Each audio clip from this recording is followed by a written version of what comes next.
خوف پیدا ہو۔ غرض انہوں نے اس کو بہت بڑی نشانی دکھائی، مگر اس نے جھٹلایا اور نہ مانا۔ پھر لوٹ گیا اور تدبیریں کرنے لگا، سو اس نے لوگوں کو اکٹھا کیا، پھر بلند آواز سے بولا، سو کہنے لگا کہ تمہارا سب سے بڑا مالک میں ہوں۔ تو اللہ نے اس کو دنیا اور آخرت دونوں کے عذاب میں پکڑ لیا۔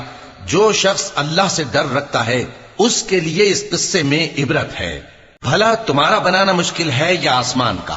اللہ نے اس کو بنایا، اس کی چھت کو اونچا کیا، پھر اسے برابر کر دیا، اور اسی نے رات تاریک بنائی اور دن کو دھوپ نکالی، اور اس کے بعد زمین کو پھیلا دیا۔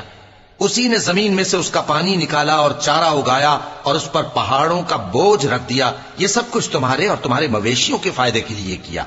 پھر جب وہ بہت بڑی آفت آئے گی، اس دن انسان جو محنت وہ کرتا رہا یاد کرے گا، اور دوزخ دیکھنے والے کے سامنے لا کر رکھ دی جائے گی۔